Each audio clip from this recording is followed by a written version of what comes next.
मन्त्रीज्यू अहिले नेकपाभित्र पार्टी धेरैले अब सङ्कटमा पर्यो। दुईटा नेताहरूको बिचमा आरोप प्रत्यारोपका दस्तावेजहरू आएछन्। त्यसले गर्दाखेरि एउटा धेरै विवाद जस्तो देखिएको छ। खास यो विवादको के हो? यो मुख्य कारण चाहिँ यो विवाद हो कि बहस हो कि के हो? यो बहस हो। बहस यस अर्थमा कि हामी समाजवाद उन्मुख राज्य व्यवस्थाको कुरो गरेका छौँ। त्यतातिर बढ्ने बाटो कि हामी सही ठाउँमै छौँ सरकारको कामहरूमा, पार्टीको कामहरूमा, अथवा समाजवाद उन्मुख राज्य व्यवस्था सञ्चालन गर्न, आन्दोलन सञ्चालन गर्न योग्य पार्टी बनाइरहेका छौँ, या त्यस प्रकारको सरकार पार्टीका अन्तर सम्बन्धहरू ठिकै ढङ्गले चलेको छ। त्यसै गरी नेताहरूको बिचमा, कम्युनिस्ट पार्टीका नेताहरूको बिचमा हुने सम्बन्धहरू कस्ता हुन्छन्, सरकारमा रहने नेताहरू, पार्टीमा रहने नेताहरू, जनताबीचमा रहने नेताहरू, विभिन्न जिम्मेवारी रहने नेताहरूको बिचको सम्बन्ध कस्तो हुन्छ लगायतका विचार, विधि र राजनीतिक विषयहरूमा नै छलफल छन् मुख्य रूपमा। अब केही विषयहरू हामी फरक पृष्ठभूमिबाट पनि आएका छौँ। तत्कालीन पार्टीहरूका, त्यसै गरी तत्कालीन पार्टीहरूका भित्र पनि केही आफ्ना असमझदारीहरू या मनोविज्ञानहरू पनि छन्। त्यसको पनि व्यवस्थापनका कुराहरू एकैसाथ आएर अहिले बहस भएको छ। यसलाई हामी विवाद, झगडा, खिचातानी भन्दा पनि एउटा बहस हो भनेर बुझ्यो भने यसलाई समाधान गर्न सजिलो हुन्छ। तर यो कम्युनिस्ट पार्टीभित्र यस्ता विवाद के अरे बहसहरू हुँदाखेरि धेरै जसो चाहिँ सैद्धान्तिक कुराहरूमा हुन्थे पहिले। तर अहिले यसो दुईटा अध्यक्षहरूका प्रस्तावहरू हेर्दाखेरि त व्यक्तिगत तहमा एकअर्काकोलाई चाहिँ व्यक्तिगत खालका लान्छना लगाउने तहमा छ। यो चाहिँ यसलाई कसरी हामी बहस भनेर भन्न सक्छौँ?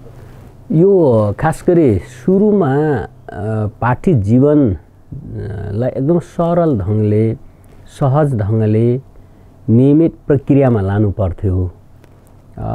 खास गरी त्यही अनुसारको हामी सचिवालयको व्यवस्था गरेका छौँ।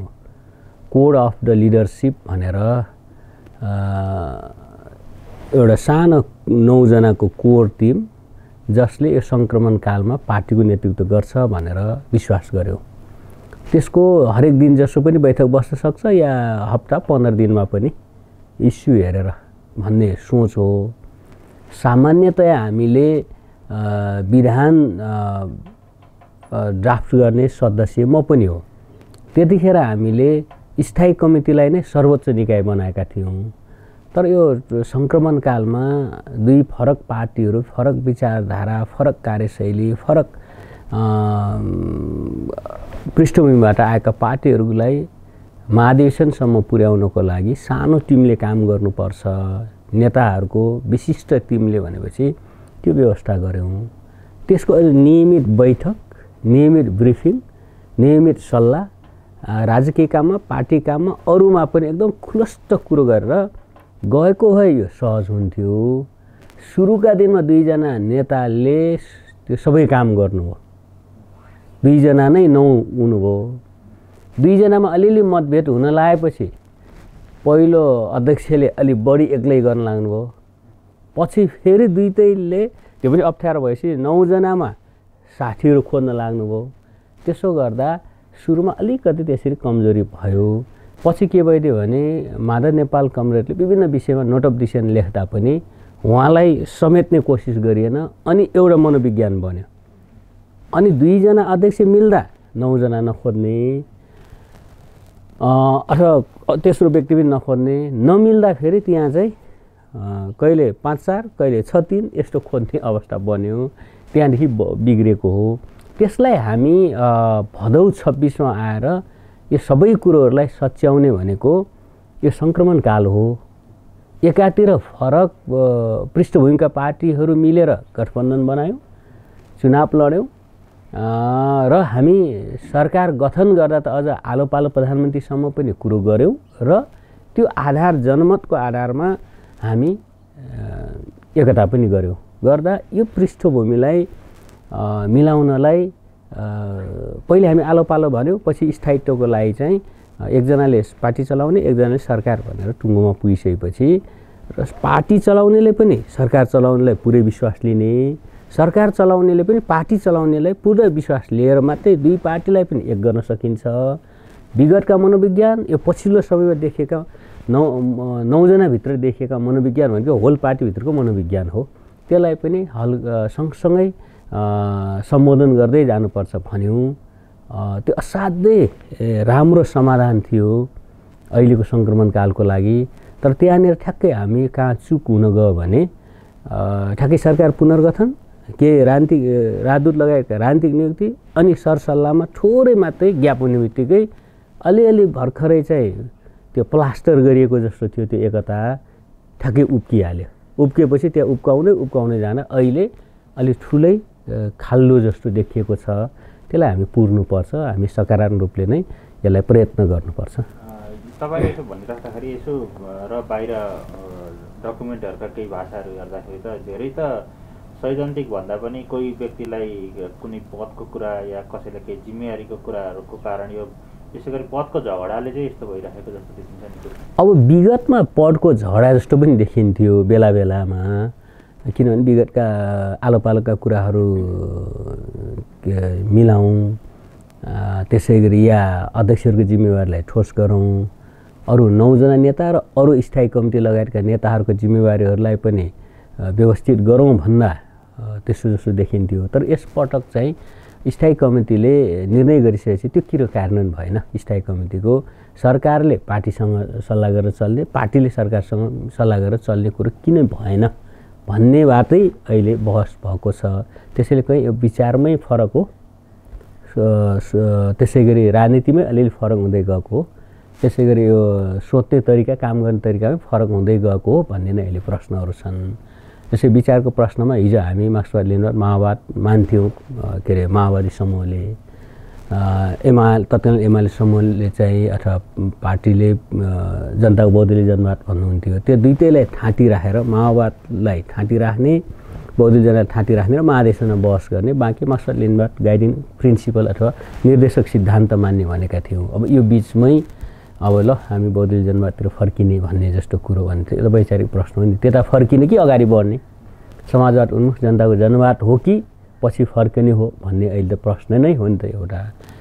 त्यसै गरी चाहिँ हामी कार्यशैलीमा जाँदा, विधि पद्धतिमा जाँदा चाहिँ के हामी साँच्चीकै बेलायती मोडलमा मात्रै छौँ या चाहिँ अर्को इन्डियाको जस्तै पार्लियामेन्ट्री मोडलमा छौँ, या हामी एउटा त सङ्क्रमणकाल, दुई पार्टी मिलेको सङ्क्रमणकाल, अर्को चाहिँ हामी विशुद्ध चाहिँ बेलायती खालको चाहिँ पार्लियामेन्ट्री डेमोक्रेसीमा छौँ भन्ने प्रश्न पनि छ। किनभने बेलायतमा के गर्छ भने जो नेताको नेतृत्वमा चुनावमा जाने हो त्यही नेताको नेतृत्वमा चुनावमा गइन्छ र प्रधानमन्त्री पनि जितिसकेपछि हुन्छ, हार्यो भने ऊ चाहिँ पद छोड्छ र अर्को नेता आउँछ र अर्को चुनावको तयारी गर्छ। कि हामी त्यस्तै मोडलमा मात्रै हो। इन्डियाको मोडल जानु भने जो प्रधानमन्त्री जाने हो ऊ पार्टी अध्यक्ष हुँदैन, बिजेपीकै हेर्नु न। त्यसै हिजो काङ्ग्रेस आएको पनि त सोनिया चाहिँ 2 कार्यकाल मनमोहन प्रधानमन्त्री, सोनिया चाहिँ अध्यक्ष जस्तो हुने, के त्यसमा जान लाग्यो? या हाम्रो खालको भन्दा पार्टी एकताको बेला के गर्यो भने दुईटै अध्यक्ष हुने, दुईटैले पालो पालो प्रधानमन्त्री हुने र अरू नेताहरूलाई समेटेर लाने भन्यो भन्दा ठ्याक्कै हो के हो भन्ने अलि बहस पनि हो एकातिर। त्यस अर्थमा चाहिँ विचार, राजनीति, पद्धति, कार्यशैलीको प्रश्न नै मूल हो। अब यद्यपि बाहिर थुप्रै कुरोहरू आएका छन्, त्यो कुरो चाहिँ नेतृत्व तहले त्यो रूपमा चाहिँ नगइदिए हुन्थ्यो।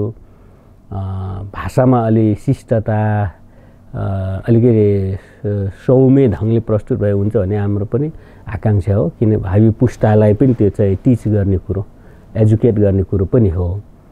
त्यसै गरी चाहिँ ठ्याक्कै अहिलेकै बहसमा केन्द्रित भइदिए हुन्थ्यो। नेकपा बनेको त 2-2.5 वर्ष नै भयो, 14-15 वर्ष पुरानो गिरिजाप्रसाद कोइरालाको प्रसङ्गदेखि अरूहरूका प्रसङ्गदेखि अहिलेको गठबन्धन बन्नु अगाडिका प्रसङ्गहरू आउनुले कस्तो भन्छ कि हामी सँगै बस्न नचाहेको हो।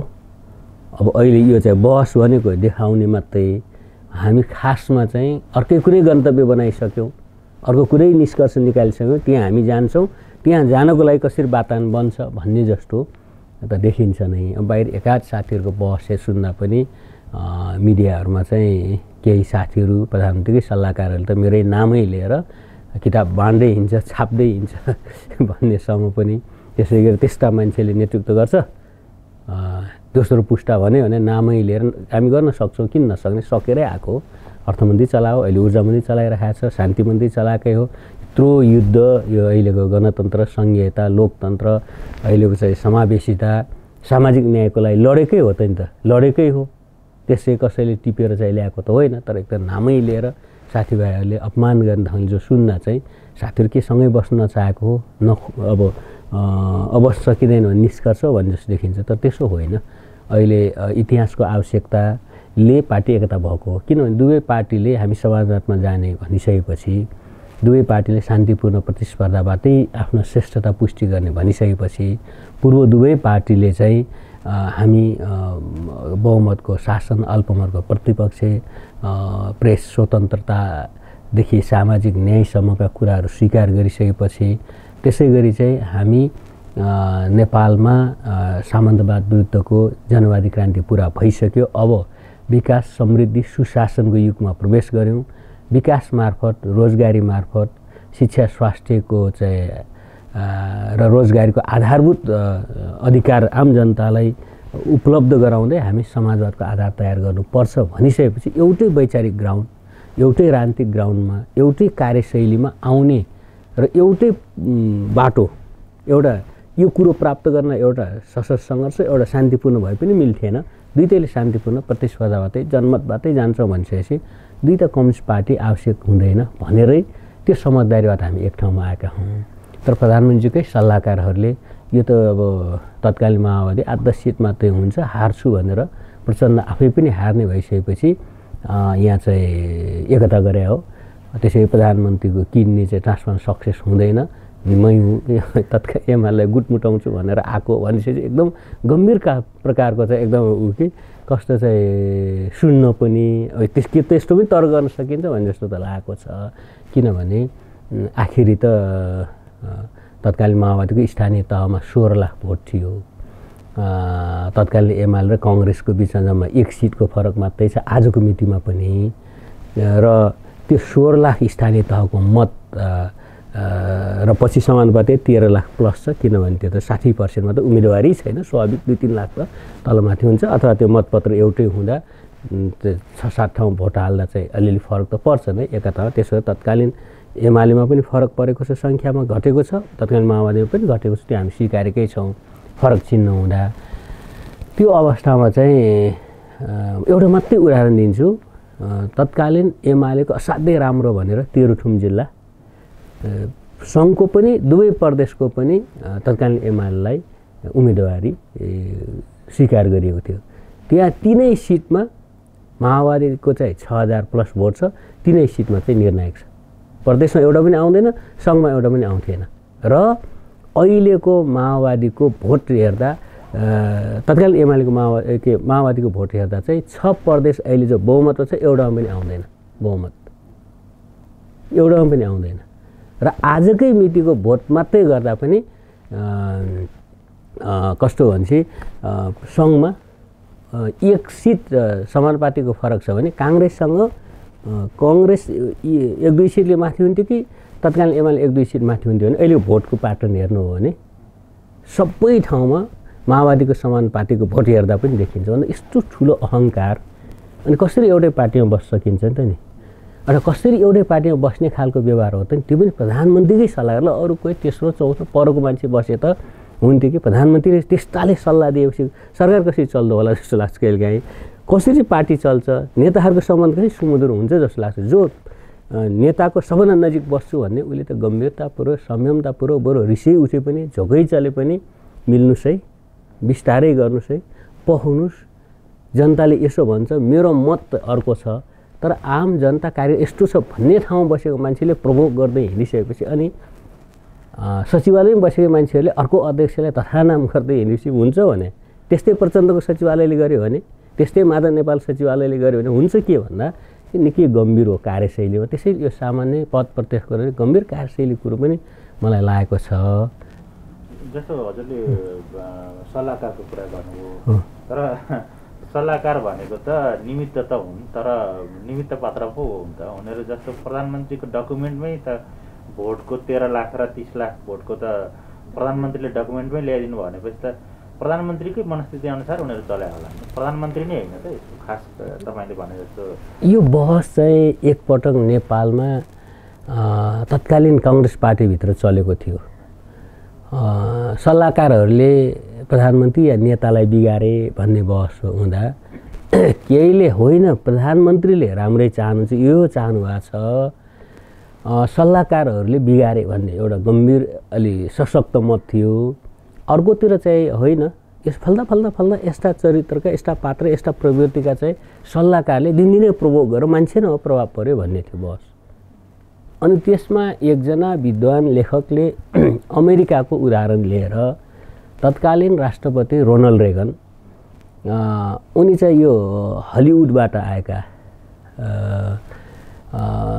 फिल्मी नायक, त्यताबाट यता राजनीतिमा आए, जिते र पछिल्लो नव उदारवादी अर्थनीति राजनीतिमा उनी विश्वव्यापी रूपले नायकको रूपमा उनी र मार्गरेट थ्याचरलाई अगाडि ल्याइन्छ कि जसले नव उदारवादको राजनीतिलाई सशक्त रूपले अगाडि ल्याए र अमेरिकालाई के अरे फ्रन्ट लाइनमा ल्याउन सकिए भनिन्छ। भन्दै के भनिया रहेछ भने उनी चाहिँ राजनीतिक रूपले पनि त्यति सार्प होइन, किन त्यो क्षेत्रबाट आएको होइन, तर उनको चाहिँ क्याबिनेट यस्तो सशक्त थियो कि कहिलेकाहीँ उनी क्याबिनेटमा निदाउँथे अरे।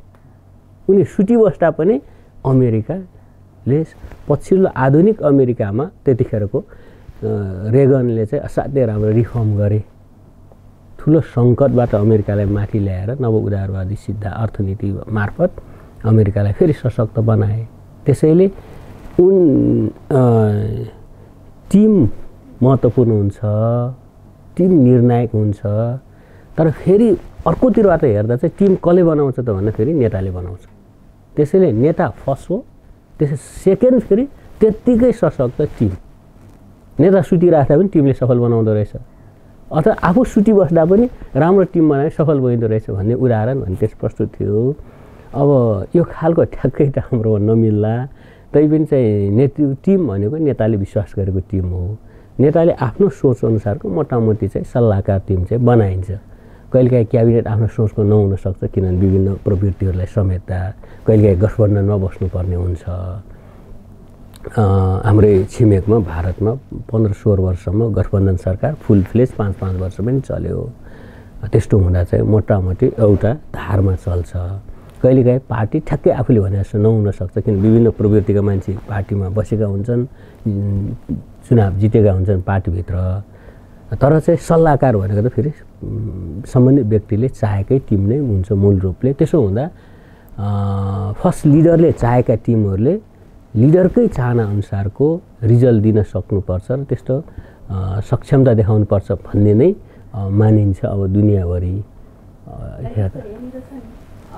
अर्को पनि उहाँहरूको तपाईँमा खासियत के छ भने यही क्याबिनेटमा बस्ने को मन्त्री हुने, प्रधानमन्त्रीका विरुद्ध पनि बोल्दै हिँड्ने, प्रधानमन्त्रीले कति कुरा गर्नुभयो चाहँदै पनि भन्ने, राजनीतिक रूपमा र यो सैद्धान्तिक रूपमा पनि प्रधानमन्त्रीमाथि नै आक्षेप लगाउने र क्याबिनेटको बैठकमा आउने, त्यो त हुँदैन नि त भन्ने खालको पनि छ उहाँहरू। अब यस्तो पार्टीभित्रका बहसहरूमा मन्त्री निरपेक्ष हुँदैन।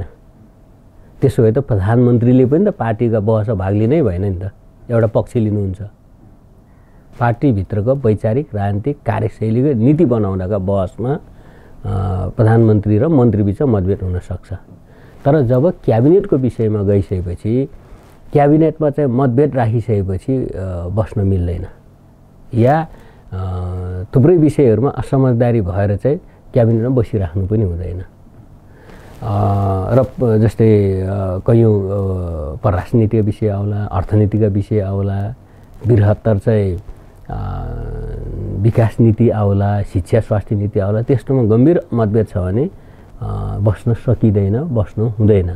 तर फेरि कहिलेकाहीँ कुन व्यक्तिका विषयमा, कहिले सानो विषयमा, कहिले यो गर्ने नगर्ने सानसानो विषयमा त्यस्तै दिनदिनै प्रधानमन्त्रीको मन्त्रीसँग नै मन्त्री प्रधानमन्त्री नमिले अनि दिनदिनै चाहिँ मन्त्री फेर्ने प्रधानमन्त्री फेर्ने खालको त्यस्तो हुँदैन। त्यसैले आधारभूत विषयमा नमिलेपछि, आधारभूत विषयमा मतभेद भएपछि बस्नु हुँदैन या राख्नु हुँदैन भन्ने कुरो यसको हो।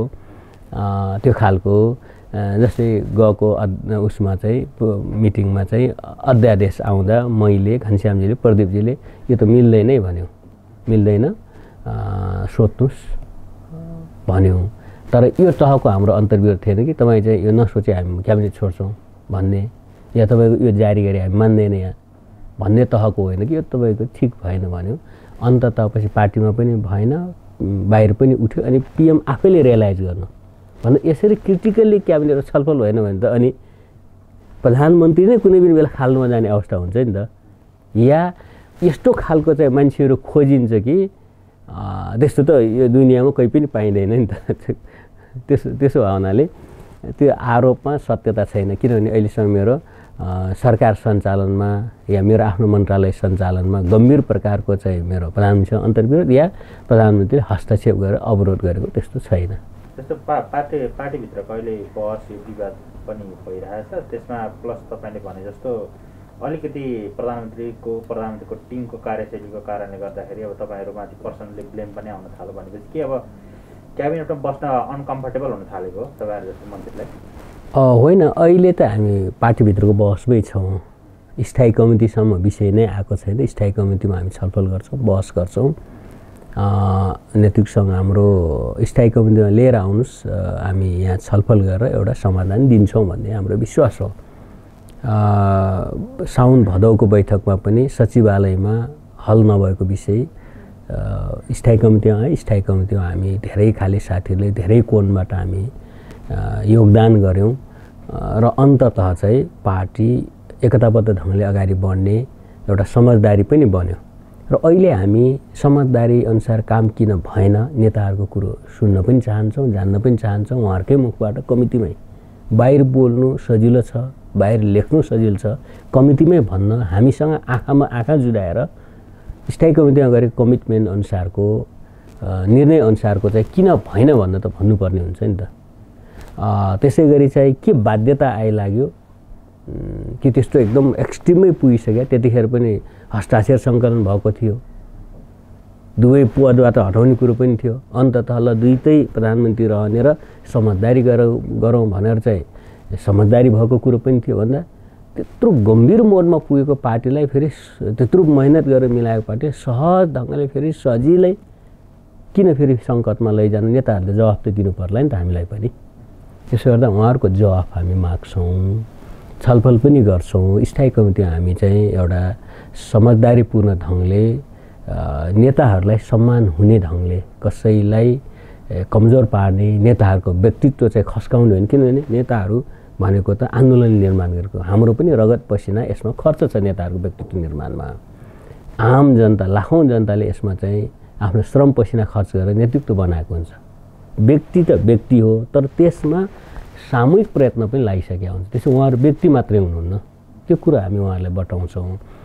र त्यो व्यक्तित्व फेरि कमजोर बनाएर भोलि त फेरि अर्को आन्दोलन, राजनीतिको के अरे चुनावी आन्दोलन या अरू कुनैमा लानु छ नि त। आज यति कमजोर बनाउनु भएन कि नेताहरूलाई भोलि फेरि जनता बिचमा लाने, कार्यकर्ता बिचमा लाने, हामीले बोकेर जानुपर्ने हुन्छ। त्यो रूपमा हामी कमजोर बनाउँदैनौँ। तर फेरि अहिले समस्या त आयो, पार्टी एकतामाथि पनि समस्या आएको छ, सरकार सञ्चालनमा पनि समस्या आएको छ, दल सञ्चालनमा पनि समस्या आएको छ। गर्दा गर्दै आम जनतामा पनि नेकपामाथि अविश्वास पैदा भएको छ। कयौँ चाहिँ जस्तै कूटनीतिक विषयहरूमा पनि चाहिँ हाम्रो नेतृत्वको सरकारलाई चाहिँ त्यति धेरै के अरे भाउ नदिने जस्तो र यसै त गर्छन् के नेकपाले सरकार देश चलाउन सक्छ भन्ने प्रश्न जस्तो पनि उठाउने जस्तो भएको छ। यस्तो हामी हुन दिँदैनौँ। किनभने देश त फेरि भोलि सञ्चालन गर्नु छ, पार्टी चाहिँ फेरि सञ्चालन गर्नु छ। त्यो जिम्मेवारीपूर्वक हामी नेताहरूको व्यक्तित्व कमजोर नहुने गरी समाधान खोज्छौँ। त्यसो गर्दा केही पार्टीमा समाधान खोज्ने, केही सरकारमा समाधान खोज्ने, केही विचार राजनीतिमा समाधान खोज्ने गरी हामी उपायहरू खोज्छौँ। त्यो अवस्थामा चाहिँ हामी सरकार त अहिले सहायक कुरो भयो, प्रधानमन्त्री र मन्त्रीले काम गर्न सक्ने नसक्ने कुरो अहिले गौण विषय छ। अहिले पार्टी नै कसरी लाने, आन्दोलन नै कसरी लाने भन्ने मूल विषय चाहिँ हामी त्यसैमा बहस गर्छौँ। धेरै प्रधानमन्त्रीले चाहिँ के भन्नुभएको छ भने पार्टीले कहिले पनि सरकार सञ्चालनमा चाहिँ सहयोग गरेन भनेर भन्नुभएको छ। तपाईँ त्यही क्याबिनेटमा मन्त्री पनि हुनुहुन्छ कि पार्टीले नगरेकै सरकार सञ्चालनमा सधैँ असहयोग नै गरेको यो स्थिति आएको हो कि? अब यो अप्ठ्यारो विषय हो। सरकारले सुरुका दिनमा हामी राम्रो सुरुवात गऱ्यौँ। खास गरी 25 वर्षे सरकारको भिजन अगाडि सार्यौँ हामी। विक्रम सम्वत 2000सम्म विकसित देशको रूपमा लाने 15औं आवधिक योजना जो पञ्चवर्षीय योजना हामीले चाहिँ तयार गऱ्यौँ, जसमा चाहिँ देशलाई मध्यम अर्थतन्त्र भएको देशमा चाहिँ उकाल्ने कुरोहरू, त्यो सडकतिर विद्युततिर का कुराहरू जस्तै ऊर्जा दशक भनेर 10 वर्षलाई घोषणा गऱ्यौँ। सडक सञ्जालका कुरा गऱ्यौँ, सबै गाउँपालिका केन्द्रमा सडक पुर्याउने कुरो गऱ्यौँ, रेलमार्गका कुरा गऱ्यौँ, जलमार्गका कुरा गऱ्यौँ। यो उत्तर र दक्षिणतिरबाट रेल ल्याउने कुरा चाहिँ प्रारम्भिक सम्झौताहरू भयो। यो उत्साहजनक कुराहरू थिए। त्यसै गरी हामी 6.5 देखि 7% को उसमा हाराहारीमा चाहिँ आर्थिक विकास पनि गऱ्यौँ पछिल्ला 2 वर्ष। यो राम्रो कुराहरू थिए।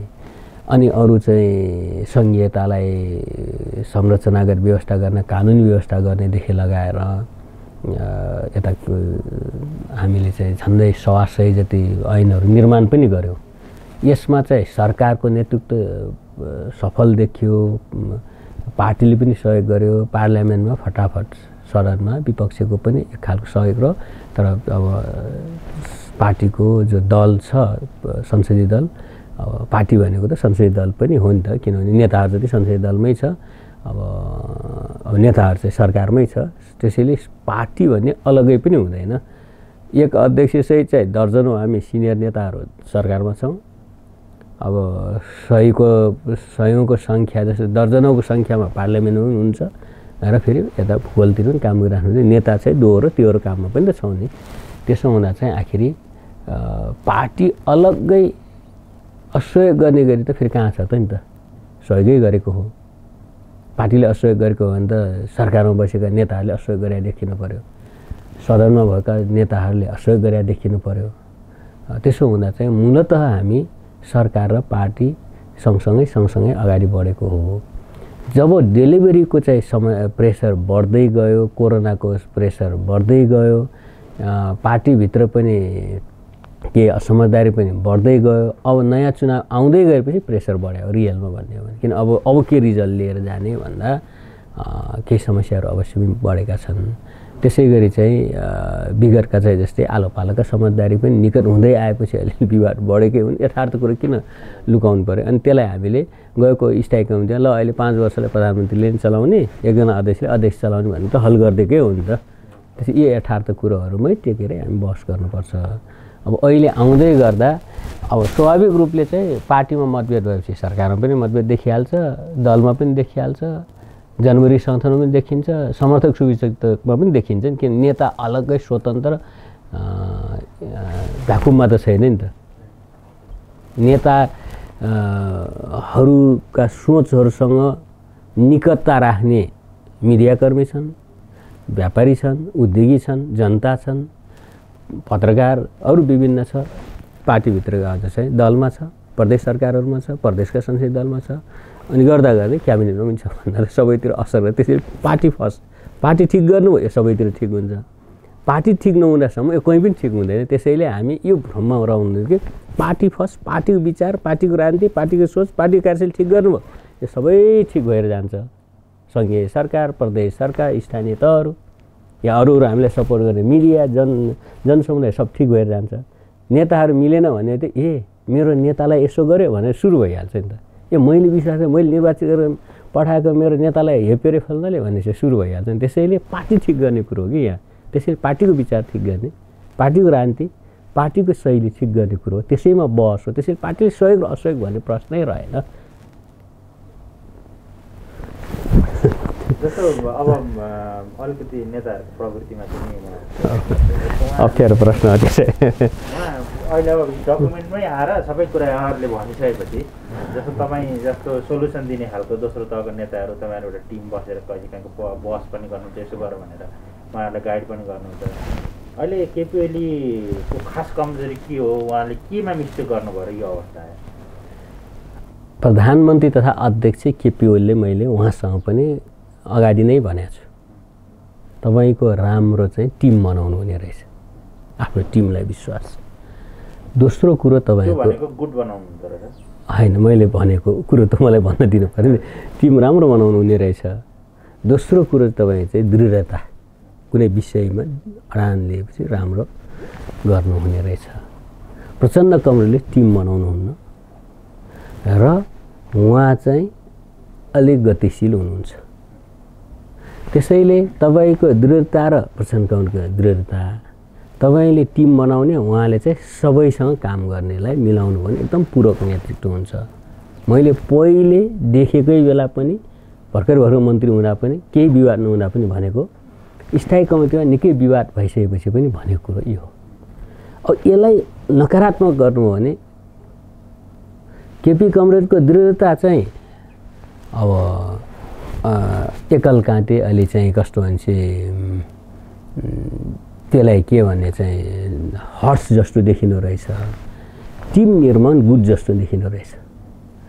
प्रचण्ड कमरेडको चाहिँ लचकता गतिशीलता चाहिँ नेगेटिभ हेर्दा चाहिँ त्यो अस्थिरता जस्तो देखिनु रहेछ र टिम नबनाउने कुरो चाहिँ हुँदा चाहिँ आफ्नो त हुँदैन, तर अब सबैलाई जो भेटिन्छन् बनाएर एउटा मोर्चा अथवा टिम जे हुन्छ सापेक्षिक टिम बनाएर जाने हुँदो रहेछ। त्यसो गर्दा उहाँलाई ठ्याक्कै काँध थाप्ने टिम नि भन्दा चाहिँ कहिलेकाहीँ कोही नहुने खतरा, या गतिशील हुन्छ भने कहिलेकाहीँ अस्थिर हुने खतरा भन्दा यो नेताहरूको कमजोरी हामी देखेका छौँ। 20-30 वर्ष सँगै काम गरेका छौँ। त्यसैले दुवै नेतालाई भनेको, अझ मैले त भर्खर काम गरेको हुनाले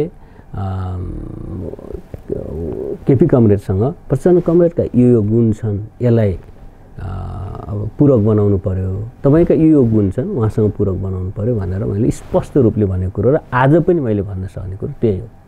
त्यसो हुँदा चाहिँ प्रचण्ड कमरेड चाहिँ अलिकति चाहिँ खास विषयमा अलिकति अडान लिएर बस्ने, केपी कमरेड खास विषयमा अलिकति लचक हुँदा चाहिँ एक ठाउँमा पुग्ने, अनि प्रचण्ड कमरेड जोसँग पनि काम गर्ने, धेरै मान्छेसँग काम गर्न सक्ने, केपी कमरेड चाहिँ अलिक सानो घेरासँग काम गर्नेलाई पूरक बनायो भने सबै प्रवृत्ति पनि समेटिन्छन्। खास विषयमा, रणनीतिक विषयमा अडान दृढतापूर्वक बस्नुपर्नेमा दृढता पनि हुन्छ। यस्तो खालको चाहिँ म देख्छु। जस्तो पहिले सुरुमा दुईटा अध्यक्ष भनेर भनियो, तर त्यो पार्टीभित्रको त समूह हुन्छ, पहिलेदेखि नै समूहहरू थिए।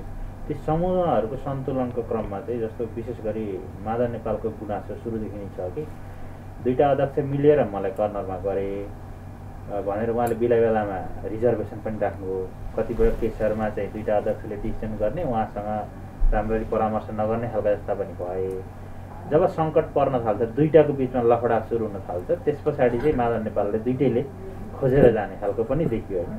र त्यो हुँदाखेरि पार्टीभित्रको जुन त्यो अलिक यो कम्बिनेसनमा चाहिँ जस्तो माधव नेपाललाई अलिकति त्यहाँनिर ब्यालेन्स नगर्दाखेरि यो सङ्कट आएको हो कि के हो? उहाँ माधव नेपालको समस्या चाहिँ के हो? अब सामान्यतया दुईटा पार्टी एक भएको हामीले बुझ्ने चाहिँ तत्कालीन एमाले, तत्कालीन माओवादी हो। कमिटीहरूमा 55-45 जस्तो बनायो, चुनावमा जाँदा 40-60 बनायो, अनि चाहिँ सरकार बनाउन पनि 35देखि 40को हाराहारीमा रेसियोमा र बाँकी चाहिँ गरेर पनि गऱ्यौँ। अब यो दुई पार्टी बिचको समझदारी हो, दुई अध्यक्षले मूल रूपमा यसैमै काम गर्ने कुरो भयो र तत्कालीन एमाले भित्र पनि निर्वाचन लडेको माथिदेखि तलसम्म फ्याक भएको हाराहारी जस्तो देखिएकोमा कमरेड केपी ओलीले चाहिँ आफ्नो भित्र समेट्ने, किन विभिन्न प्रवृत्ति हुन्छन् नै जहाँ पनि जुनसुकै पार्टीमा पनि ठ्याक्कै कोटै भागबन्दै नभए पनि त आखिर ती प्रवृत्ति त समेट्नु पर्यो। त्यसै गरी तत्कालीन माओवादीभित्रको चाहिँ कमरेड प्रचण्डले समेट्नु पर्ने हुन्छ, किनभने कमरेड बादलले एउटा समूह बनाएर चाहिँ पार्टी एकता गर्नुभएको हो। त्यसै गरी विभिन्न कालखण्डमा अरू समूहहरूसँग पनि एकता भएको छ। त्यो साथीहरूलाई भावनात्मक रूपले समेट्ने, सङ्गठनात्मक रूपले समेट्ने, सरकारमा होला या विभिन्न ठाउँहरूमा होला कि विश्वासका साथ त्यो विशुद्ध कोटाको रूपमा होइन कि समेट्ने कुरो प्रचण्ड कमरेडले गर्नु पर्थ्यो नै। खास गरी एकताको सन्दर्भमा कहाँ भने कमिटीहरू एकताबद्ध गर्दा चाहिँ माधव कमरेडले नोट अफ डिसिसन लेख्न लागेपछि अलिक सिरियस भएका हौँ हामी त दुई पार्टी मात्रै हिसाब गरेको त्यहाँ समस्या देखिसकेपछि प्रधानमन्त्रीलाई प्रचण्ड कमरेडले माधव कमरेडकोहरू पनि यस्ता यस्ता गुनासो आए समेट्नुहोस् भन्ने खालको नै सुझावहरू भए एकाध कार्यदलहरू बने त्यो चाहिँ विवाद अलिकति बढेर गयो। अनि त्यहाँनिर पनि के आशंका छ माधव कमरेडको ठुलै समूहलाई नसमेट्दा भोलि यो एकता चाहिँ दिगो नहुने हो कि भन्ने हामीलाई चिन्ता। किनभने प्रचण्ड पस्ने माधव आउट हुने अवस्था आयो भने त्यो त कुनै हिसाबले आन्दोलन त राम्रो भएन नेपाली कम्युनिस्ट आन्दोलनलाई। त्यसै गरी चाहिँ प्रचण्डले चाहिँ केपी ओलीसँग ठ्याक्कै मिल्ने अर्को समूह आउट गर्ने गरी यो एकता भएको जस्तो भयो त्यस्तो प्रयोग भयो भने पनि त्यो त राम्रो भएन नि त। हामी त्यसको लागि एकताबद्ध भएका होइनौँ कि हामी त विभिन्न समूह भएको कम्युनिस्टलाई एक बनाउने भन्ने अनि माओवादीभित्रका समूहहरू पनि नसमेटिने तत्कालीन एमालेभित्र समूह नसमेटिने अवस्थामा त त्यो त कुनै सार्थक एकता हुँदैन भन्ने कोणबाट अलिकति छलफल हुँदा प्रधानमन्त्रीलाई अलिकति मेरो भित्रको अन्तर्विरोधमा प्रचण्ड खेल्न खोज्या हो कि भन्ने अलिकति आशंकाहरू पनि पैदा भयो। त्यसले पनि काम गर्यो। अनि प्रधानमन्त्रीले पनि फेरि तत्कालीन माओवादीभित्रका विभिन्न प्रवृत्तिहरूसँग अलिकति संवाद बढाउने सुरु गर्नु फेरि प्रचण्डलाई आशंका भयो। यो पनि फेरि यथार्थ कुरोलाई हामी लुकाउनु हुँदैन। त्यसो गर्दा यो फ्याक्ट भइसकेपछि अब चाहिँ केमा जानुपर्छ यो भागभन्दा भन्छ नि अब शक्ति त्यस्तै छ सन्तुलन त्यसै छ अनि त्यसलाई त फ्याक्टमा प्रतिबिम्बन यथार्थमा प्रतिबिम्बन भएन भने अन्तर्विरोध भइरहेको छ। प्रधानमन्त्रीको रूपमा चाहिँ केपी ओलीलाई मानेकै छ प्रचण्ड र केपी ओलीलाई अध्यक्ष रूपमा मानेकै छ भन्दा अरूलाई किन समेट्न नसक्या उहाँहरूमाथि प्रश्न। त्यसैले उहाँहरू नेता भइसकेपछि त नेताले अरूलाई समेट्ने हो नि त भन्दा अबको यथार्थ कुरो चाहिँ हिजै समेट्नु पर्थ्यो। अलिकति चाहिँ ढङ्ग पुगेन ध्यान पुगेन। अब विवाद भइसकेपछि अब त के भन्दा त लास्टमा पुग्दा जस्तै अब दलमा जाँदा चाहिँ त्यो समूहहरूले चाहिँ कसले कसलाई समर्थन गर्छ भन्ने कुरोमा गइहाल्छ यथार्थ कुरो। पार्टीमा आउँदा पनि सचिवालय थाई स्थायी केन्द्रीय कमिटी को कता लाग्यो भन्नेले अर्थ राखिहाल्छ। किन हिजो त्यसरी थिएन हामी त यो त महाधिवेशन पुर्याउने भनेको। अहिले विवाद भएर एकले अर्कालाई चाहिँ आफूलाई चाहिँ जस्तै मेजोरिटीमा देखाउने आफूलाई चाहिँ आफ्नो जनमत देखाउने अथवा पार्टीभित्र शक्ति देखाउने ठाउँमा पुगिसकेपछि त अब के अल्पमत बहुमतमा जानुपर्छ जसरी पार्टी कसरी चल्छ यसै झडागिरी बस्नु भएन। के गर्नुपर्छ भने पार्टीभित्र भएका विभिन्न प्रवृत्तिलाई समेट्नुपर्छ। यति त हो जम्मा एकदम सिम्पल चाहिँ राजनीति त यसलाई किन धेरै गर्ने। हिजो दुईटा पार्टी मिलेर चुनाव लड्यो दुईटा अध्यक्षलाई देखाएर भोट माग्यो हामी स्थिरता दिन्छौँ भनेर कि ठुलो समूहको हिसाबले सो त केपी ओली अब पहिलो उहाँलाई स्वतः प्रस्तुत गरेको कमरेड प्रचण्ड एउटा समूहको नेता र निर्णायक समूह भनौँ न तत्कालीन चुनावी समीकरण राजनीतिक समीकरणमा निर्णायकै हो नि त लाई देखाएर ल यो दुईटा मिल्दा चाहिँ हामी स्थायित्व दिन्छौँ भनेकै हो। त्यो प्रतिबिम्बन हुनु पर्यो भनेरै आलो पालो भन्यो। तर पछि एउटै पार्टी भइसक्यो आलो पालो आवश्यक पर्ने भनेर हटायौँ। यो यथार्थ त बिर्सिनु भएन नि त। अनि आज आएर प्रचण्ड चाहिँ चुनाव जित्नको लागि अस्तित्वको लागि गरेको प्रधानमन्त्रीको नाममा मात्रै भोट मागेको स्थिरता त हामी पार्टीले दिन्छौँ हामी हाम्रो तरिकाले दिन्छौँ भनेको स्थिरता दियौँ पनि जनताको जनताको अभिमत पनि आयो। त्यसलाई हामी ठिक ढङ्गले व्यक्त नगरेर एकैजनालाई महिमा मण्डित गर्ने एउटैले चाहिँ बहुमत ल्याएको 2/3 ल्याएको जस्तो गर्यो भने त्यो त फ्याक्ट हुँदैन नि त। भोट दिने मान्छे त छन् त नि त नेताहरूलाई मान्ने मान्छे कार्यकर्ता छन् जनता छन् नि त आन्दोलनको आफ्नो मनोविज्ञान छ नि त्यो त व्यक्त हुनुपर्छ भन्ने त आइहाल्छ। त्यसो गर्दा त्यही धरातलमै हामीले समाधान खोज्नुपर्ने हुन्छ। मैले भने कि त अल्पमत बहुमतमा जसको विचारले मान्यता पाउँछ उसलाई मानेर जाने बाँकी विषय महाधिवेशनमा जाउँ भन्नु पर्यो कि चाहिँ अहिले पार्टीभित्रको जे शक्ति सन्तुलन त्यसलाई चाहिँ त्यही रूपमा जिम्मेवारी व्यक्त गरौँ भन्नु पर्यो। कि चाहिँ अब हिजोको दुई पार्टी प्लस आफ्नो पार्टीभित्रका विभिन्न प्रवृत्तिलाई यो रूपले मिलाउँ भनेर मिलाउनु पर्यो। यो त कुनै भागबन्दै होइन नि त, यथार्थ हो। आफ्नो प्रतिनिधि नभएपछि कसरी मान्नुहुन्छ यो खालको। त्यसैले यहीँनिर मेरो कुरा एकदम सबै नेतासँग आम जनसमुदायसँग मेरो अनुरोध के हो भने पार्टी एकता बस्नुपर्छ। पार्टी एकताभित्रै छलफल बहस गरौँ, जतिसुकै मतभेद आरोप प्रत्यारोप भए पनि पार्टी एकता बचाउँ। यो आजको आवश्यकता हो, आजको राजनीतिक आवश्यकता, आजको देशको आवश्यकता, आज जनताले रुचाएको यो चाहिँ यथार्थ हो। एक दोस्रो, संविधानले सङ्घीयता, गणतन्त्र, समावेशिता, सामाजिक न्याय लगायतका जो उपलब्धिहरू संस्थागत गरेको छ, जनयुद्ध, जनआन्दोलन, विभिन्न आन्दोलनबाट अनुमोदित एजेन्डाहरू, त्यो कुरोलाई कमजोर गर्ने गरी कसैले पनि काम नगरौँ। तेस्रो कुरो, जनताले नेकपालाई र यसको गठबन्धन र पछि नेकपालाई विश्वास गरेकै हो, त्यो कुरो विश्वासलाई कमजोर हुन नदिउँ। केही विकल्प खोज्नु पऱ्यो पार्टीभित्रै खोजौँ, केही उपाय खोज्नु पऱ्यो पार्टीभित्रै खोजौँ, केही गर्ने भए पार्टीभित्रै गरौँ, तर यसलाई कमजोर गर्ने गरी विकल्प नखोजौँ भन्ने नै मेरो चाहिँ सबैसँग अनुरोध हो। यो भित्र रहेर जति पनि बहस गरौँ, किन हामी हिजो पनि टेस्ट भइसकेका, हिजो पनि परीक्षण जनतामा आन्दोलन परीक्षण भएका नेताहरू हौँ। आज एक्लै अर्कोलाई जतिसुकै खुइलाए पनि जेलमा, युद्धमा, आन्दोलनमा, राजनीतिमा टेस्टेड नेताहरू नै छौँ। भोलि पनि फेरि हामी यो मैदान त छोड्दैनौँ, हामी फेरि टेस्टमा जानै छ। त्यसैले अहिले यति सीमासँग नजाउँ कि मानव हिजो पनि काम लाग्ने थिएन, आज पनि काम लाग्ने छैन, भोलि पनि लाग्दैन भन्ने जस्तो गरेर त हुँदैन, यहीँ हुन्छौँ हामी। त्यसो भन्दा चाहिँ एउटा सीमाभित्र छलफल बहस गरौँ भन्ने नै मेरो अनुरोध छ। त्यसको निमित्त चाहिँ अब सचिवालयमा 5वटा डकुमेन्ट छन् होइन, 3टा चिठीपत्र, 2टा अनि त्यो के हुन्छ त विषय कमिटीमा गएर त्यो डकुमेन्टमा चाहिँ छलफल हुने हो कि अब उहाँहरूले भने जस्तो साझा प्रस्ताव आउने हो कि केही न केही त हुन्छ होला नि। अब यसमा सक्नुहुन्छ साझा प्रस्ताव बनाउनुहोस्, राम्रो त्यो सचिवालयको। अहिलेको परिस्थिति छलफल हेर्दा त्यो देखिँदैन। त्यसो हुँदा 2टा प्रस्ताव ल्याएर आए पनि हुन्छ। अझ त्यसो होइन, खास सुरु के हो भने 2 पेजको हो नि त सुरुवात त। अरू बहुमत नेताले बैठक बसौँ भन्ने, प्रधानमन्त्री बैठक नमान्ने। सामान्यतया चाहिँ कार्यकारीले बैठक बसौँ भनेपछि अर्को अध्यक्षले मान्दै हुन्थ्यो, न त के कार्यकारी त्यो बैठक बसौँ भन्दा बसाउनु पनि नसक्ने के कार्यकारी थियो। हुन्छ भन्दै सिद्धिन्थ्यो। कार्यकारीले चाहिँ अर्को अध्यक्षलाई सोध्नु, ल बैठक बसौँ कमरेड भन्नु, ल हुन्छ जानु, एजेन्डाहरू छलफल गरौँ भने त्यो एजेन्डा बन्थ्यो। एजेन्डा के थियो भन्दा स्थायी कमिटीको निर्णय किन कार्यान्वयन भएन, पर्सामा किन समस्या आयो, कर्णालीमा किन समस्या आयो, गोयल लगायतका मान्छेहरूको भिजिटमा कुटनीतिक सम्बन्धका कुराहरू यो के हुने, यति त थियो नि त चर्चा त। 2 अध्यक्ष छलफल गरेर ल यो बसौँ भने मान्छेलाई विचार राख्दै सिद्धियो।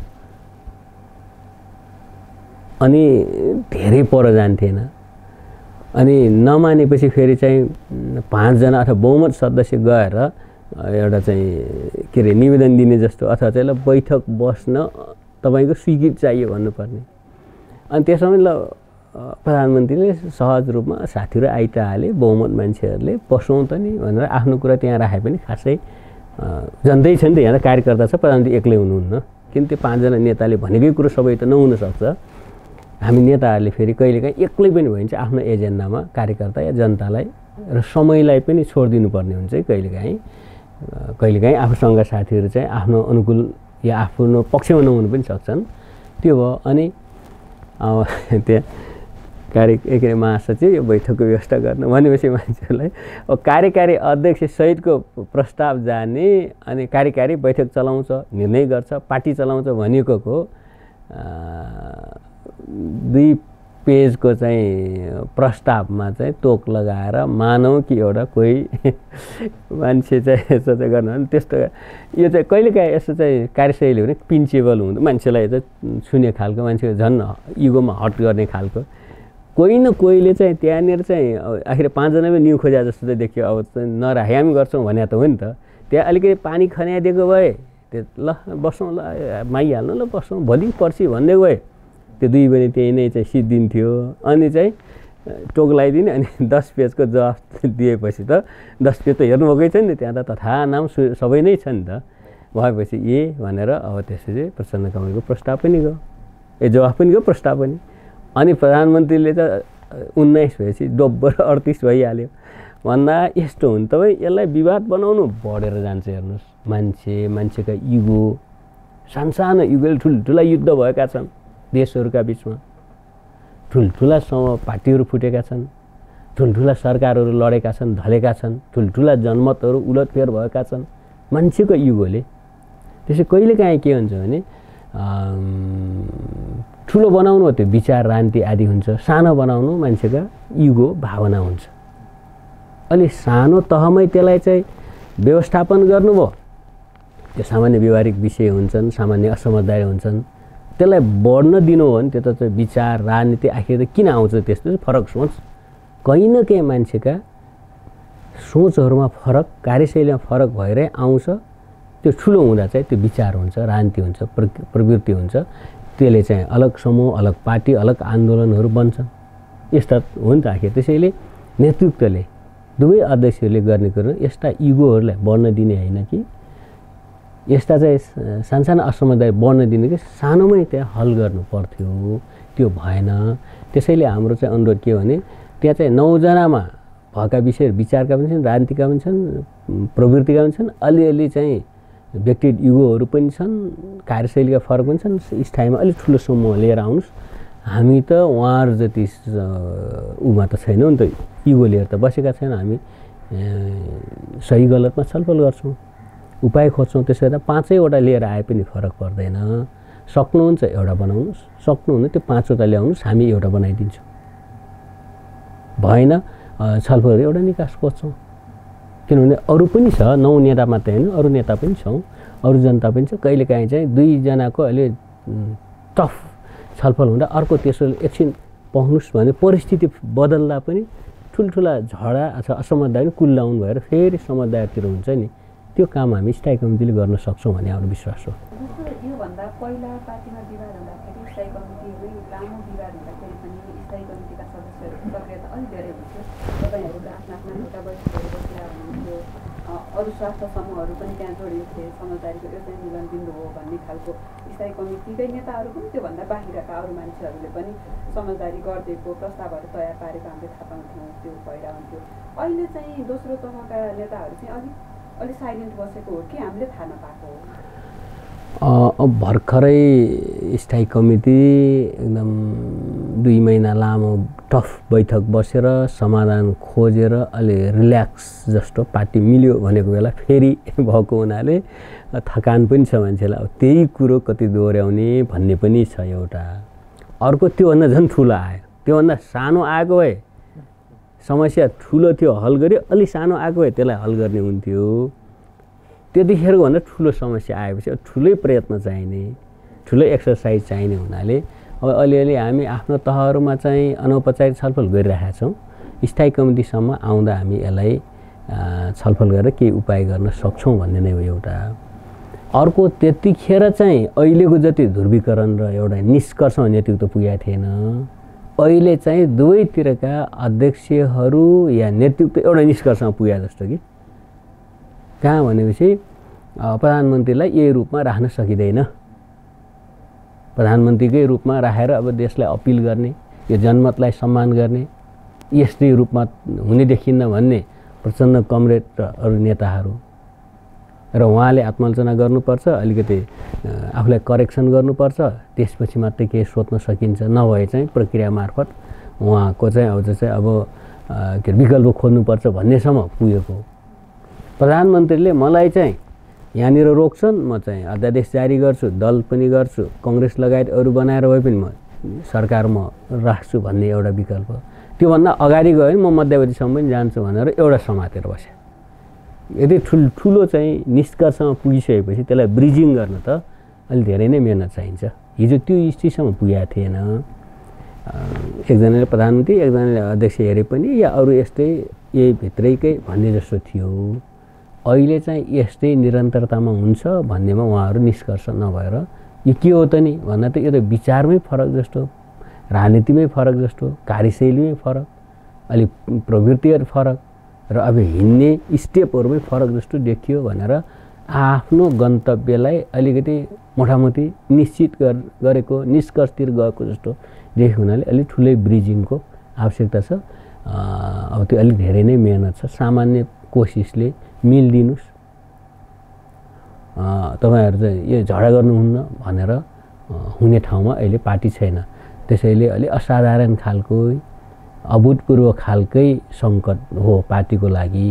तर फेरि यस्तै असाधारण अभूतपूर्व चाहिँ सङ्कटमा परेको पार्टी नेतृत्वलाई टर्न गर्दाखेरि अलिक ठुलै फेरि एकदम नयाँ एकता नयाँ ठाउँमा जान सक्छ। रूपान्तरण ठुलो हुन्छ। सानो स्ट्रगलको रूपान्तरण सानै हुन्छ। ठुलो अब झडप ठुलो सङ्घर्षको चाहिँ रूपान्तरण ठुलै हुन्छ। हाम्रो कोसिस सकारात्मक रूपले बदल्नेमा छ, हुनुपर्छ। नकारात्मक रूपले हेर्दा चाहिँ अब मिल्ने चाहिँ अवस्था कम देखिएको, सँगै बस्ने अवस्था कम देखिएको देखिन्छ। अहिलेका चाहिँ आरोप प्रत्यारोप, भाषा विषयका उठान हेर्दा, मतभेदहरू हेर्दा, तर चाहिँ हामी हरेक समस्याभित्र उपायहरू हुन्छन्, समाधान हुन्छन् भनेरै हामी सोचिरहेका छौँ। र मेरो व्यक्तिगत रूपले भन्नुहुन्छ मेरो आशावादिता भनेको पार्टी फुट्दैन, संविधानका उपलब्धि जोगिन्छन्, अहिलेको जनमत जोगिन्छ र यही भित्र नेताहरूको हामी व्यवस्थापन गर्छौँ र आन्दोलनलाई नयाँ ढङ्गले अगाडि बढाउन सक्छौँ भन्ने मेरो विश्वास छ। यो हजुरले ठुलै ब्रिजिङको आवश्यकता पर्यो हामीले भन्दा पनि अलिक ठुलो खालको भनेको गर्नुभयो। त्यही भएर हो कि राष्ट्रपतिले कहिलेकाहीँ त एम्बेसीका राजदूतहरूले पनि भेटघाट यस्तो बेला बढाइरहेका छन्। त्यो ब्रिजिङको काम गरिरहेको छ नि ग्यासले। अब राष्ट्रपतिको चाहिँ सामान्य राष्ट्रपतिजीको चाहिँ अब प्रधानमन्त्रीसँग नियमित भेटघाट सामान्य कुरो हो। त्यसै गरी सत्तारूढ दलको अध्यक्षसँगको भेटघाटलाई पनि हामी सामान्य रूपले लिनुपर्छ। किनभने नियमित सत्तारूढ दलको अध्यक्ष या देशकै प्रधानमन्त्रीलाई भेट्नु, राजनीतिक परामर्श गर्नु अथवा देशको स्थितिहरूको बारेमा परामर्श गर्नु त सामान्य विषय हो। अब पार्टीकै विषयमा प्रवेश गरेर ल यसरी मिल तिमीहरू या दुईजना मिलेर यसलाई कर्नर गर या तेस्रो मिलेर यसो गर भन्ने समीकरणैको लागि पार्टी नेकपाकै लागि त गर्नुभएको छ जस्तो मलाई लाग्दैन। त्यसै गरी अब चाहिँ प्रतिपक्षी दलको नेता या अरू नेताहरूलाई राष्ट्रपतिजीले नियमित भेटघाट गर्नु, राष्ट्रिय राजनीति, राष्ट्रिय परिस्थिति, देशका नीतिहरूमा परामर्श लिनुलाई हामी सामान्य रूपमा नै लिन्छौँ र सामान्य नै विषय हुन्। यद्यपि अब पार्टीका विषयहरू सहीसँग राष्ट्रपतिजी जस्तो देशकै गार्जियनका नपुगोस् भन्ने नै हाम्रो चाहिँ अपेक्षा पनि हो। सामान्य राष्ट्रपतिजीले पनि सकेसम्म त्यसमा कहीँ पनि नजोड दिनु, नाम नआउनु नै राम्रो हो। अहिले आयो जोड दिनु हो भन्ने मेरो तर्क होइन, तर कहीँ पनि त्यसो हुँदैन। किनभने राजनीतिक पृष्ठभूमि हुन्छ हामी सबैका, तर त्यो ठाउँमा बसिसकेपछि त्यसपछि सबै देशकै अभिभावककै ठाउँ हो। हेर्दा पनि सबैले चाहिँ सम्मान गर्ने, सबैले आदर गर्ने एउटा रोल मोडलको रूपमै बस्नुपर्छ त्यस्ता निकायहरू चाहिँ। अब एम्बेसडरहरूको हकमा चाहिँ नियमित कुटनीतिक भेटघाट हो भन्ने छ। त्योभन्दा पर गयो भने त्यो हस्तक्षेप हुन्छ। हामी कुनै प्रकारको शक्ति केन्द्रको हस्तक्षेप देशमाथि या पार्टीमा, राजनीतिमा, त्यो त हामी कहिले पनि नचाहने कम्युनिस्ट पार्टी हो। त्यस प्रकारको त हुँदैन। यो त नियमित कुटनीतिक भेटघाट त हुन्छन्, उत्तर होला, दक्षिण होला, पश्चिम होला, कुनै पनि देशका एम्बेसडरहरूसँग। त पार्टीभित्रको राजनीतिमा कसैले प्रवेश गर्नुहुन्न, कसैले प्रवेश गराउनुहुन्न र अहिले गराएको भएको भन्ने जानकारीमा छैन। तर त्यो चाहिँ हुनु हुँदैन कसैको पनि। त्यही पार्टीभित्रको सङ्कट चुलिएका बेला राजदूतहरूको सक्रियता र राष्ट्रपतिको सक्रियता ठ्याक्क भइरहेको हुन्छ पहिलेदेखि। त्यो चाहिँ संयोगहरू होलान्, त्यो संयोगहरू होलान्। हामी फेरि धेरै शङ्का पनि गर्छौँ। हामीले आफ्नो स्वतन्त्र निर्णय, आफ्नो स्वाधीनता, आत्मनिर्णयको कुरा, पार्टीको आत्मनिर्णय आफैले निर्णय गर्ने, देशले आफैले आत्मनिर्णय गर्ने कुरोमा विश्वास गर्छौँ। र बेला बेला फेरि चाहिँ हामी आफूलाई कमजोर पनि ठान्छौँ र सानसानो कुरालाई पनि अलिक ठुलो बनाएर पनि गर्छौँ। त्यसो हुनु हुँदैन। त्यसले आफैलाई कमजोर बनाउँछ, आफ्नै देशलाई कमजोर बनाउँछ। र नियमित कामहरूलाई फेरि त्यो धेरै शङ्काको दायरा पनि लिनु हुँदैन। अब एक दुईजना यति ठुल्ठुला आन्दोलनमा 50औं वर्षसँगै काम गरेका मान्छेहरू नमिल्ने एउटा एम्बेसडर या अरू कोही आएर मिलाउन सक्ने कुरै होइन नि त। त्यसरी कल्पनै गर्नु हुँदैन। मिलाउन लागेको हो भने पनि अथवा त्यस्तो शङ्का गऱ्यो भने त्यो त हुँदैन। सँगै काम गरेकाहरू नमिल्ने, सँगै हिँडेकाहरूले एकले अर्कालाई नचिने अनि अर्को चाहिँ कोही आएर भन्ने कुरो हुँदैन। अब एउटा अन्तिममा जस्तो छ हजुरको झनै सुरुदेखि नै सरकारमा हुनुहुन्छ, सरकारले गरिरहेका कामकाज अघि तपाईँले धेरै कार्ययोजना बनाएर सुरुमा अगाडि बढ्ने भनेर भन्नुभयो, तर अहिले पछिल्लो दिनमा आइसक्दा र यो पार्टीभित्रको विवाद पनि बढ्ने र त्यो पार्टीमा प्रस्तुत भएका डकुमेन्टहरू हेर्दाखेरि जनताको जे एक्सपेक्टेसन थियो त्यो एक्सपेक्टेसनमा चाहिँ सरकारले पटक्कै डेलिभरी गर्न सकेन, भ्रष्टाचारमा लिप्त भयो भन्ने खालको त प्रचण्डको दस्तावेजमै आइसक्यो। तपाईँ मन्त्री हुनुहुन्छ, सरकारको पर्फर्मेन्स भ्रष्टाचारको कुरा यो बिचमा चाहिँ जनताले एक्सपेक्टेसन अनुसारको काममा गर्न सकेको चाहिँ के छ तपाईँको आफ्नो मूल्याङ्कन चाहिँ? होइन, सुरुका दिनमा जनताको अपेक्षा पनि र सरकारले राम्रो सुरु गरेको हो र हामीले केही कामहरू दीर्घकालिक कामहरू, नीतिका कामहरू, संरचना कामहरू राम्रो सुरु गरेका छौँ र हाम्रो अलिकति नमिलेको के हो भने तत्काल रिजल्ट दिने र दीर्घकालिकलाई हामी सँगसँगै सुरु गर्नुपर्थ्यो। हामी अलि बढी दीर्घकालिक पानी जहाज त्यो अहिले आउँदैन थियो, केही वर्ष लाग्थ्यो। रेल त्यो अहिले आउने चिज होइन। त्यसै गरी चाहिँ अब ठुला विद्युत अहिले आउँदैन, त्यो त कम्तीमा 10 वर्ष लाग्छ ठुला विद्युतहरू। त्यसै गरी चाहिँ ठुल्ठुला चाहिँ अब जस्तै हामी मदन भण्डारी हाइवे भने यसै साल यसै 5 वर्षमा बन्ने चिज होइन, एउटा आकार लिने। त्यो चाहिँ आफैमा 25 वर्ष योजना, 5 वर्ष योजनाहरू राम्रा हुन्। त्यो चाहिँ नेपाल कम्युनिस्ट पार्टीको सरकारले गरेको यो चाहिँ उल्लेख्य कामै हुन्। त्योसँग सँगसँगै के भने जनताको तत्काल चाहिँ हिजोको भन्दा अफिसमा जाँदा काम छिटो होस्, अस्तिको भन्दा सजिलै बिजुलीको बिल तिर्न सकियोस्, अस्तिको भन्दा अलिकति ट्राफिक सजिलो होस्, चलिरहेको भन्दा अलिकति चाहिँ जस्तै रोजगारी बढी होस्, चलिरहेको भन्दा अलिक फरक शैली होस् भन्ने खालको जनताको तात्कालिक अपेक्षा हुन्छन्। त्यसलाई हामीले सुरुका दिनमा अलिकति नजानेको पनि काम गर्न कयौँ अनुभव पनि नपुग्या हो। त्यो खाल सन्तुलन। अर्को कस्तो भनेपछि ठ्याक्कै कोरोना सुरु भइसकेपछि त विश्वव्यापी नै समस्या भइहाल्यो नि त। सुरुका वर्षमा 6.5% भन्दा बढी ग्रोथ रेट भएकै हो। कोरोना आइसकेपछि त हामीले यो अर्थतन्त्रलाई टिकाइराख्ने र अब देशलाई कमभन्दा कम प्रभाव कसरी पर्छ भन्नेमै हाम्रो प्रयत्न छ। त्यसो गर्दा अहिले अब हामीले अहिलेकै सरकारले, अहिलेकै प्रधानमन्त्रीले पनि गम्भीर रूपले या अझ त्यसमा सरकारले सपोर्ट गरेर यो कोरोना पछिको प्रभावलाई हामीले राम्रोसँग सम्बोधन गर्न सकेनौँ भने हामी नेकपा एक ठाउँ एकगठ रहँदा पनि प्रत्यक्ष रूपले चाहिँ 14-15 लाखको रोजगारी गुमेको छ। वैदेशिक रोजगारीबाट पनि त्यतिकै मान्छे फर्केको छ। हरेक वर्ष 5 लाख नयाँ रोजगारी सिर्जना हुन्थ्यो, 4.5 लाखदेखि 5 लाख त्यो पनि गुमेको छ। तर बजारमा 5 लाख चाहिँ हरेक वर्ष बेरोजगारहरू अथवा नयाँ श्रम शक्ति आउँछ। गर्दा 20औं लाख मान्छेलाई हामी रोजगारी सिर्जना गर्नुपर्छ।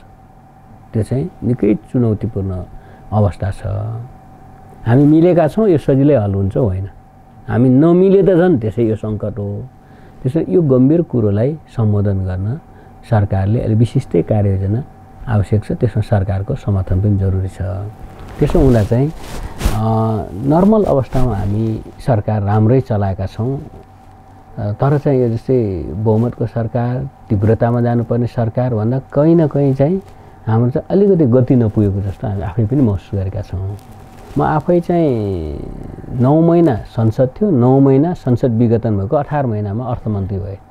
त्यतिखेर यो काठमाडौँको पुरै चाहिँ त्यत्र चाहिँ काठमाडौँको मेजर सहरका चाहिँ सडकहरू चौडा गर्यो, पुरै भत्काएको छ, प्रहरी लगाएको छ, अवरोध भइरहेको छ। पछि चाहिँ चुनावमा तत्कालीन माओवादी पार्टीलाई असर पनि पर्यो जसको भत्क्यो। तर अहिले चौडा सडक भन्दा कहिलेकाहीँ अवरोध पनि हुन्छ सरकारले काम गर्नु खोज्दा, तर सरकारको असल नियतले काम गर्यो भने त्यो चाहिँ सफल हुन्छ भन्ने त्यो उदाहरण पनि हो। त्यस्तो सङ्क्रमणकालीन सरकारले त्यत्रा काम गर्ने, अहिले त बहुमतमा अवरोध हाउसमा लग्यो आफ्नो बहुमत छ, बाहिर गयो जनमत छ भन्दा यस्तो अलिकति निर्णायक रूपले काम गरोस् भन्नेमा केही कुरोहरू हाम्रो अलिकति डेभलपमेन्ट भिजन, डेभलपमेन्ट चाहिँ अथवा डेलिभरीमा कहीँ न कहीँ हामी अल्मल्यौँ कि भन्ने समग्र टिममा हेर्दा अलिअलि हाम्रो आत्मसमीक्षा जरुरी। किनभने सरकार चाहिँ सामान्य रूपले चलोस् भने सामान्य रूपले विगत सरकारको हेर्दा राम्रो सरकार काम राम्रो डेलिभरी तर बहुमतको संविधान बने पछिको र मुख्य आर्थिक एजेन्डै बनाएर समृद्धिको एजेन्डा सुशासनको एजेन्डा बनाएर काम गरेको सरकारको एकदम उल्लेख्य पर्फर्मेन्स हुनुपर्थ्यो भन्ने अपेक्षा र यथार्थको बिचमा ग्यापले यो बढी प्रश्न पनि उठेका छन्। जहाँसम्म डकुमेन्टमा उठेका कुराहरू हुन् बाहिर उठेका कुराहरूलाई डकुमेन्टमा आएको छ। म सरकारमा हुँदा पनि नहुँदा पनि मैले भन्ने कुरो के हुन् भने सुशासन चाहिँ विकास समृद्धि सुशासन मुख्य तीनवटा कुरालाई हामी प्रायोरिटीमा राखेका हौँ। सुशासनको कुरो भने भ्रष्टाचारसँग अनियमिततासँग ढिला सुस्तीसँग जोडिएका विषयहरू हुन्। त्यसलाई चाहिँ पब्लिक क्वेसन उठेका विषयहरूलाई हामी हेर्ने निकायहरू छ त्यो निकायहरूले हेरोस्। हामी राजनीतिक नेतृत्वले जवाफ दिने या चाहिँ आरोप गर्ने विषयभन्दा पनि सम्बन्धित कम्पिटेन्ट अथोरिटीहरू छन् त्यसले नै हेरोस्।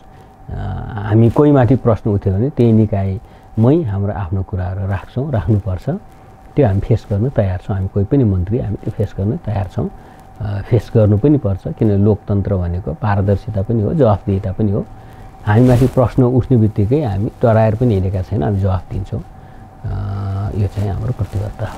यो गति नलिएको यत्रो समस्या भइसके पछाडि अब ड्राइभर नै फेरिदिने हो कि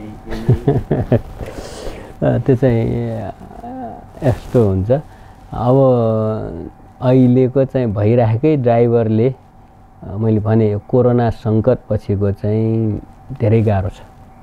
कोही ड्राइभर फेरेर सजिलै पनि जाँदैन। यो नेपालको मात्रै विश्वव्यापी कुरो हो। अब बुद्धिमत्तापूर्ण ढङ्गले हेर्ने हो भने यस्तो अवस्थामा ड्राइभिङ नगरे पनि हुन्छ किन कुनै जस आउँदैन। यस्तो सङ्कट छ होइन। म आँट्छु सङ्कट बेला अमेरिकामा युरोपमा आर्थिक सङ्कट आउँदा चाहिँ प्रधानमन्त्री अर्थमन्त्री फेरेर ड्राइभ गरे पनि छ। ट्रायल गरी हेरौँ भन्न नसकिने कुरो पनि होइन। त्यसै गरी चाहिँ अहिले हामी बसिराख्यो भने प्रधानमन्त्री मन्त्रीहरू पनि अब हिजो बस्यौँ के अरे अब भन्ने चाहिँ अवस्था छैन। निकै नै जटिल छ। त्यो सजिलै चाहिँ अर्थतन्त्रले फेरि गति लिने उद्योग व्यवसायले सजिलै गति लिने जनताको चाहिँ यो बेरोजगारीलाई सम्बोधन गर्ने त्यति सजिलो छैन। धेरै चुनौतीपूर्ण छ। हाम्रो पार्टीभित्र यो बहस सिद्धिने बित्तिकै हामी त्यसमा गम्भीर रूपले बहस गरेर एउटा चाहिँ सङ्कल्प बनायौँ भने नेकपाले सङ्कल्पबद्ध भयो भने नेतृत्व गर्न सक्छ र अरू प्रतिपक्ष लगायत सबै होल देशलाई युनाइट गरेर जान सकिन्छ। नत्र नेपालमा त हामी अहिले पार्टीभित्र मात्रै बहस छ। दुनियाँभरि अमेरिकामा राष्ट्रपति फेरिसके वैधानिक रूपले अरू ठाउँमा अरू ढङ्गले चलिरहेको छ आन्दोलनहरू। थाइल्यान्डमा त्यत्रो वर्षौँ पुरानो चाहिँ राजतन्त्रमाथि क्वेसन उठिरहेको छ भन्दा पोलिटिकल लिडर तत्कालीन प्रधानमन्त्री अब मन्त्रीमाथि होइन कि व्यवस्थामाथि प्रश्न उठिरहेका छन्। त्यसैले आजको व्यवस्थालाई दिगो बनाउन यो जनताको अपेक्षाको व्यवस्था हो र नेकपा जनमत सहितको पार्टी हो र यो जनमतलाई सार्थक बनाउन सक्छ र आजको सङ्कट सामना गर्न सक्छ भन्नाले त अझ अलग बहस जरुरी छ। अहिलेको त पार्टीभित्रको बहसहरूलाई हामी सल्टाउँला। त्यसपछि देश निर्माणको कोरोना सङ्कट समाधानको त अलग बहस आवश्यक छ। त्यसो गऱ्यो भने मात्रै सम्भव छ। बसिरहेको ड्राइभरले पनि त्यसै सोच्नुपर्छ या ड्राइभरले चाहिँ विकल्प सोचौँ नयाँ ड्राइभरबाट हेरौँ नि त। म एकछिन रेस्ट हुन्छ लङ रेस्टमा जाँदा नाइट बसमा लामो अब सरकारले व्यवस्था गरिरहेको छ भने लामो रुटमा चाहिँ अब जोखिम हुन्छ एक्सिडेन्टको। दुईवटा ड्राइभर राख्ने नारायणगढसम्म एउटाले पुर्याउने त्यहाँदेखि अर्कोले पुर्याउने तर गन्तव्यमा पुर्याउने भन्दा अहिले नेकपाले पाएको म्यान्डेट भनेको 5 वर्ष सरकार हो। विकास समृद्धि सुशासन हामी दिन्छौँ। ड्राइभरहरू अब दुईटै पालो पालो एउटैले चलाए पनि हुन्छ दुईटैले चाहिँ अब एउटा रेस्ट गरे एउटा चलाउँदै पनि हामी त गन्तव्य पुर्याउँछौँ भने जनतालाई विश्वास दिलाएको हो नि त। त्यसैले अरूले यिनको गन्तव्यमा पुग्दैनन् हामी विकल्प दिन्छौँ भनेर नसोचे हुन्छ। नेकपाभित्रै हामी चाहिँ विकल्पहरू खोज्ने ड्राइभरहरू चाहिँ समझदारी बनाउनु त धेरै ठुलो पनि मान्नु हुँदैन। त्यो त नेचुरल कुरो पनि हुन्छ। लङ रुटमा जाँदा कहिलेकाहीँ हामी चाहिँ वैधानिक व्यवस्थै गरे हुन्छ। अनि चाहिँ लङ रुट के अरे संवेदनशील चाहिँ गन्तव्यमा जान अथवा साधन चलाउँदा प्लेन चाहिँ दुईवटा पाइलट हुन्छ। तर ट्याक्सीहरू साना गाडी सर्ट रुटका कम जोखिम हुने चाहिँ एउटै ड्राइभरले चलाउँछ भन्दा यो त नेकपा त नेपालको सबभन्दा ठुलो पार्टी हो। विकास समृद्धि सुशासनको लागि चाहिँ दुईवटा पाइलट दुईवटा ड्राइभर राखेर चलाइएको पार्टी हो।